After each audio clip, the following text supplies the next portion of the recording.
St. Paul Police Department.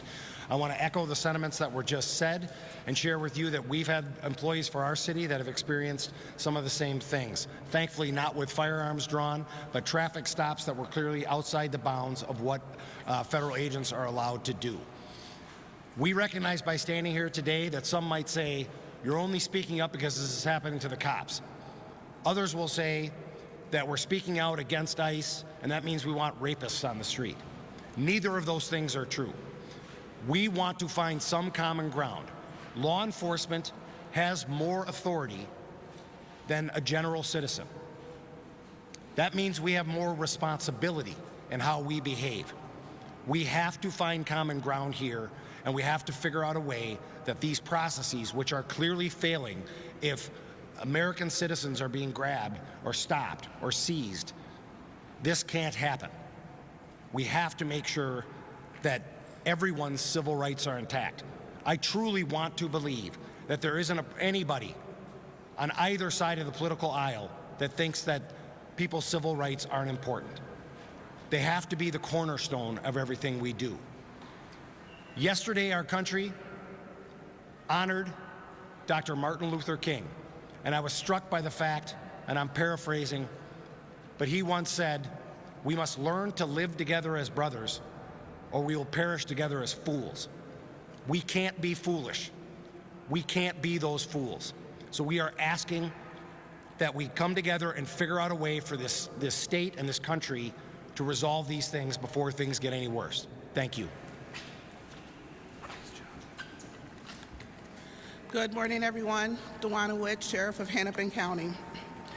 Just yesterday, our nation honored the legacy of Dr. Martin Luther King, Jr., a man who challenged us to at least remember the history, not only to remember history, but also live in its lessons. The theme of this year's MLK breakfast, make a career of humanity. And that is what myself and others are trying to do. We're trying to make sure that humanity remains in the noble profession of policing. As I know what it feels like to be stereotyped, judged, and profiled, I know firsthand what it means to be seen before being understood. Our nation, and particularly our agencies and state, have worked hard to confront the wrongs of the past. The work that has never been perfect and is still progress in the making. We know that we have a lot more to do, but there has been real progress, and it's very important that we do not lose sight of that. But today, unfortunately, we are seeing that progress erode. I am seeing and hearing about people in Hennepin County stopped, questioned, and harassed solely because of the color of their skin, solely being the operative word here. This is not okay now, and it's never been okay. And now, that same discrimination is also spilling into the law enforcement community. Dr. King reminded us that the time is always right to do the right thing. And for those of you in position of leadership, now is not the time to be quiet. When we have concrete examples of profiling, we need to do the right thing. We cannot let people in our communities think that our local law enforcement leadership is okay with the actions that we simply know are not just only wrong, but illegal. We can't just say this is a noble profession and not treat it as such. So what does it mean to be noble? It means someone admired for high moral character, showing qualities like honesty, courage, generosity, honor, and often acting in unselflessness and integrity. Integrity, one of the pillars of this profession. 5 years ago, our city, specifically Minneapolis and Hennepin County, became ground zero for civil unrest. Since that time, local law enforcement has been doing the hard, necessary work to rebuild trust within our communities. Rebuilding a community and an environment where people should feel safe. Rebuilding our law enforcement agencies with the people who honor the humanity that we want in our communities. You see, trust isn't just an abstract idea. Trust means victims of violence feel safe calling 911. Trust means witnesses coming forward, crimes getting reported. Trust means that communities welcome law enforcement as partners in their community. You see, we just don't want to be a part of our community. We want to be partnered with our communities. And what's going on now is stifling that progress. And on a very basic level, trust means parents are not afraid to let their children go to school or church.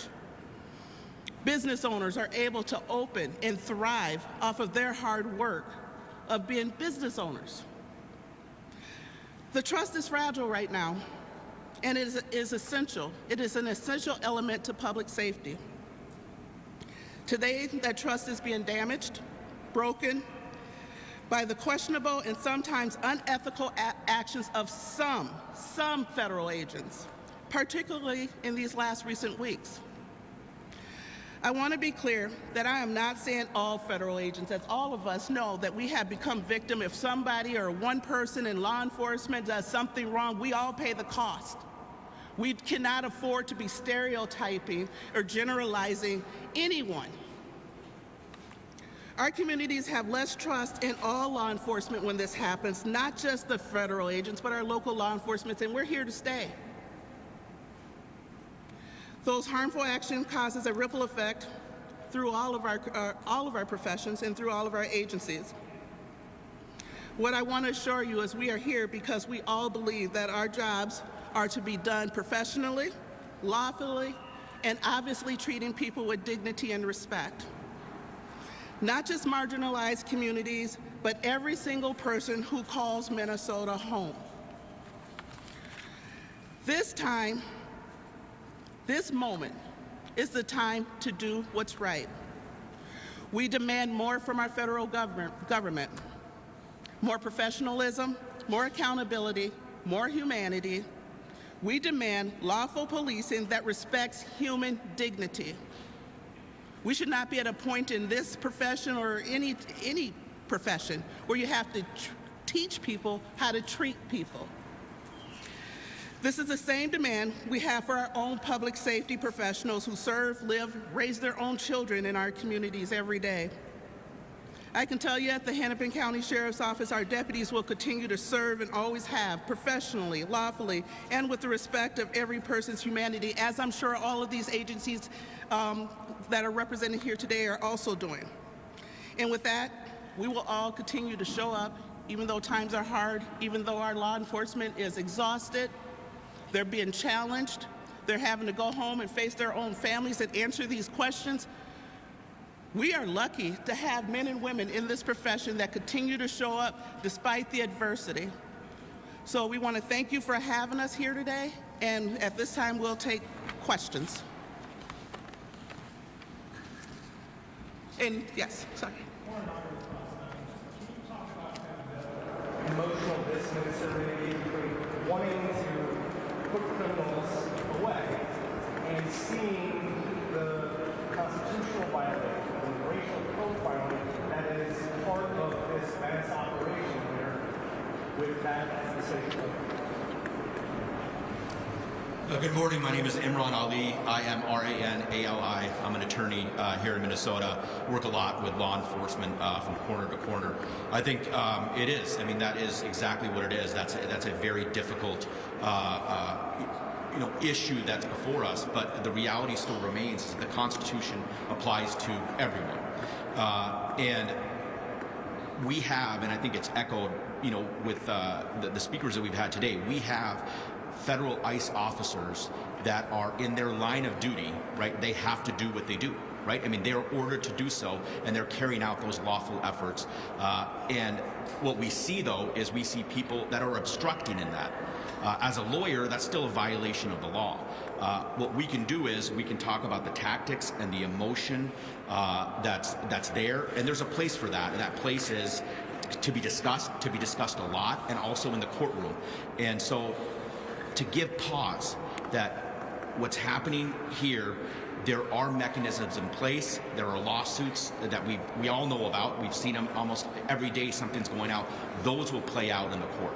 But what can't happen, what cannot happen, is video after video of our local law enforcement officers being yelled at and threatened to by the public when they're simply there to work on behalf of the community.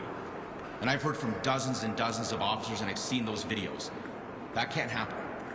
And that's what is increasing this temperature. It's the rhetoric and what we're seeing. Chief Burley, Morgan Wolf, Care 11. You said that you've been in touch with the Department of Homeland Security, right? Can you elaborate more on who you were in contact with? And did they say there will be any accountability for these actions of the agents? Yeah, the question was about contacting authorities in Homeland Security or ICE, Border Patrol, and what was, is there going to be any accountability from the conversations?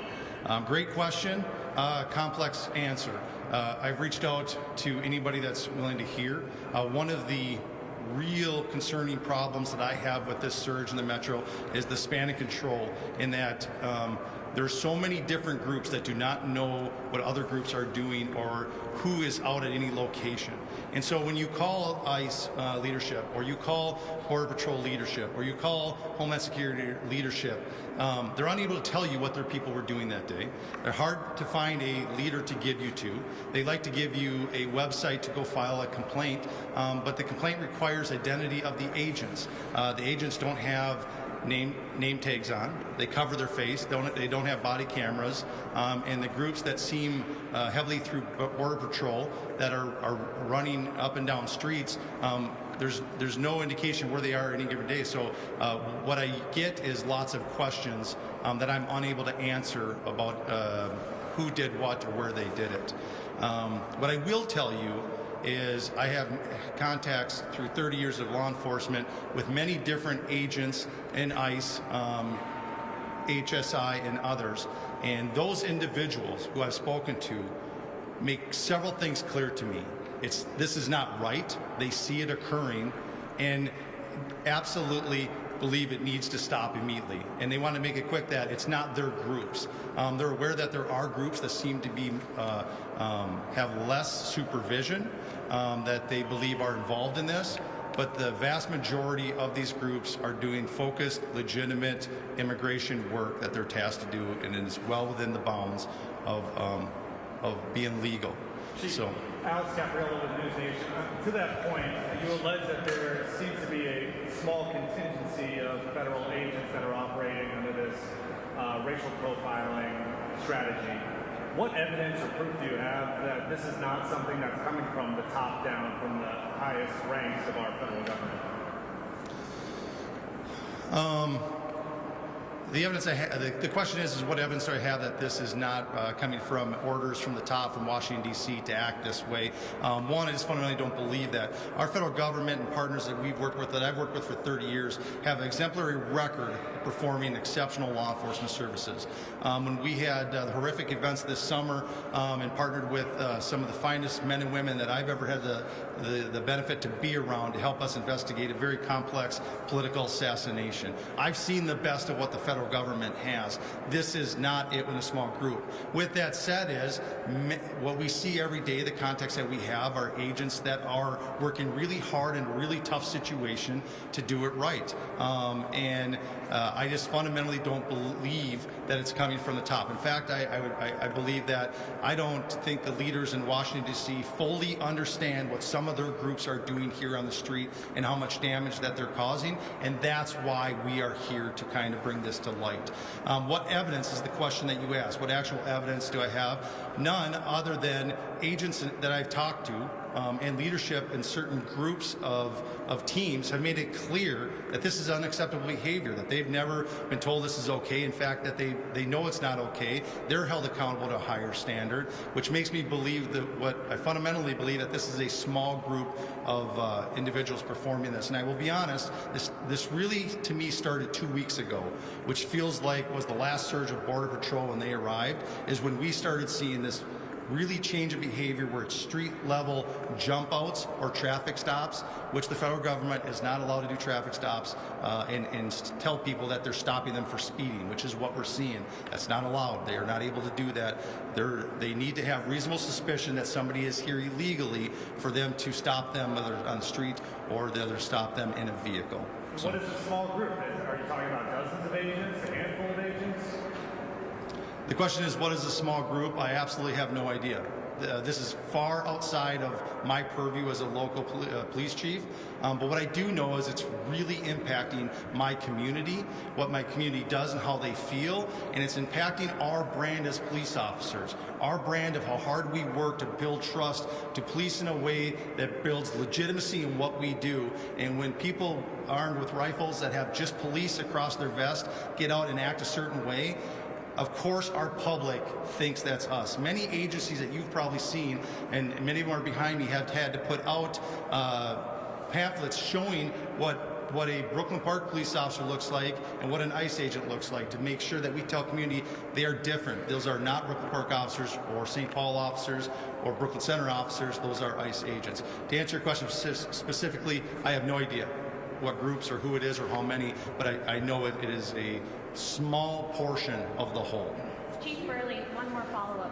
What message do you think it sends to the public if you, a police chief, you've had decades of law enforcement experience, what message does it send to the public when you are having a hard time getting answers from the Department of Homeland Security? Yeah, the question is what message does it send to the community if I, as a police chief, have a hard time getting answers? How does that leave the community for them to get answers? I think it makes them feel lost. It makes them feel concerned. It makes them feel fearful. And that's why we're here today. Chief Derek James with a... Really for people who are any law enforcement leaders, they're getting these complaints. I'm wondering, is there anything that your agencies are you investigating these complaints that U.S. citizens or anybody else is bringing up? These concerned with officers, are you investigating them? And do you have the jurisdiction to investigate these complaints?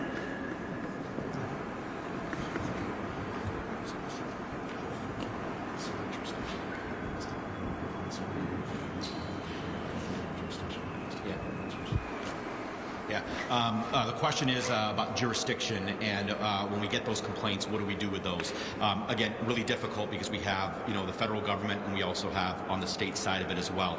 Obviously, I know that any law enforcement department in Minnesota is going to take any complaint that they get, but what sort of teeth do they have? What sort of enforcement do they have under the law? That is different. Again, the big issue here is it seems that people are that rhetoric is just passing like this. Everybody's passing and then they're saying things and they're not getting it in their head.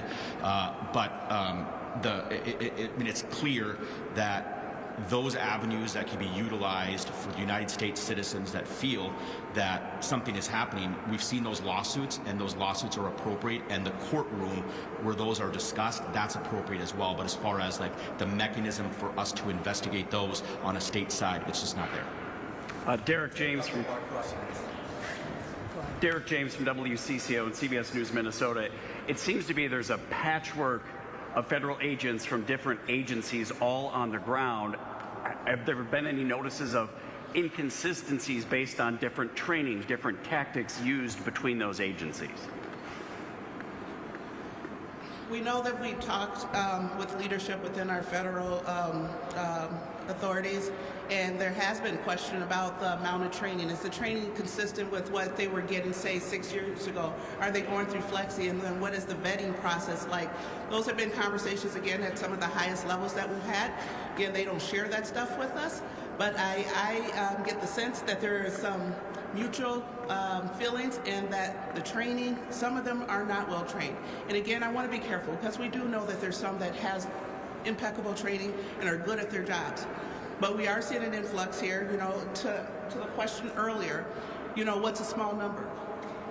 Minnesota, we're seeing this in different areas. It's not just the metro area. We're hearing about it in other areas. It's the impact. This is one of those things where you don't worry about the numbers. We need to talk about the impact on what that 1, 2, 3, 4, fourth incident is causing to all Minnesotans. Chief, you mentioned that you've been, unable to really talk to people in leadership about what's going on here. If we were able to get somebody on the phone to discuss, what you're seeing on the streets, what's your message? Well, we have spoken to some leadership both locally with their supervisors, but but also there's been a series of, just as recently as this morning, and I think there's actually another one scheduled for this afternoon, where higher up elected officials are meeting with law enforcement leaders from all over the state. As you can imagine, some jurisdictions are a lot smaller than others, but we're pulling that together to get that combined message. What we're trying to get out there is that this isn't just a one-off. This isn't something that's being experienced in the way that maybe it's being described all the time on the news. That these are very specific complaints that are happening literally everywhere in our state. And so we're trying to gather that as a combined voice, and we're really trying to make it clear. We understand that there is a feeling right now that if you stand up and say something, there might be a retaliation against you. None of us want that. None of us are suggesting that there isn't a legitimate lawful authority to operate here as federal agents. But we are trying to come together to say, can we please find a pathway forward? Can we find a way to make sure that we can do these things without scaring the hell out of our community members and freaking everyone out? People are afraid right now, and I get it. We watch the news and we see very, very angry groups of people out protesting. But the people that we're dealing with as police chiefs are the people that are scared to death, that are afraid to go outside, not because their status is in question, but because they're hearing and they're seeing that they know people that are getting stopped by the way that they looked, and they don't want to take that risk. Thank you. Thank you all.